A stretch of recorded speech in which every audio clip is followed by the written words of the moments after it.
Time now to talk business, thanks to our partners Forsyth Barr. Westpac economists are tipping strong economic growth as the recovery picks up. What's behind this new forecast? Garth Bray, host of Herald NOW Business, is with us this morning. Good morning, Garth. Morning, Ryan. I like the sound of this. Oh, don't we all? But can we believe it?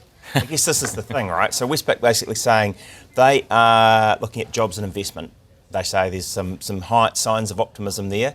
Basically, they're picking that the economy, when we finally get the print, I think in March, will have grown last year by 1.8, is what they're picking. Oh, okay. Just a little bit ahead of what it is. And they're expecting 3.3 this year and 2.7 in 2027. Basically saying that it's, well, actually that's a little bit in line, that 3.3, towards what we're sort of seeing from the RBNZ's nowcast projections. They're kind of like, they do like a more live projection, real time of where things are going. So maybe not.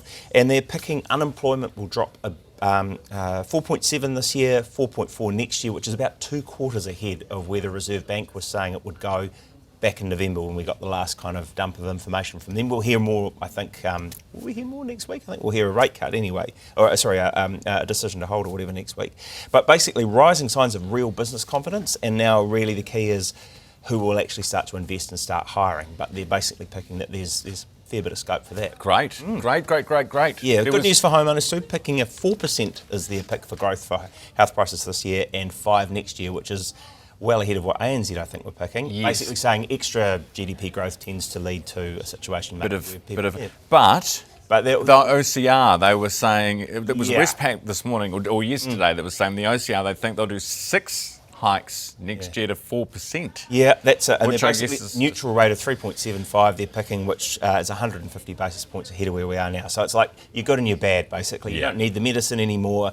I guess that's just around an idea that maybe when firms do go hiring, they will find maybe that there aren't the numbers of people there to hire, that will sort of hit capacity in the economy, run out of puff a bit quicker than we thought, and at that point some of those prices will get tricky. A lot of firms looking at how they can sort of rebuild margins and so on after the time that they've been through. So they're all chomping at the bit to hike prices again, aren't they? Jobs. Now, yes, jobs in America. We had 2 delayed numbers. Now, are these numbers still affected by the shutdown, or are these partial shutdown that they had, I think, like a week or two ago? Oh, the little one. Mucked it around a little bit, pushed it out a few days, added 130,000 jobs in the US in January, which was about double what people were expecting, which gave equities markets there a bit of a whoops for a moment. Unemployment rate dropped to 4.3%, was supposed to be about 4.4%, but they've also sort of recast, as they always do, a lot of stuff. So basically they said that they did major revisions that reduced the number of jobs created last year to just 181,000, and that was the weakest year since 2020. Obviously it was a pandemic year, and less than half of what they'd previously reported, 584,000. So looking back, they suddenly realised things were worse than they thought. A lot of it was around government layoffs, that sort of Elon Musk chainsaw approach. The Doge. Brought in all his mates to try and grab control of all the data and whatnot. But now they're cranking. And that all just affects their impact for their outlook for inflation and interest rates there, of course.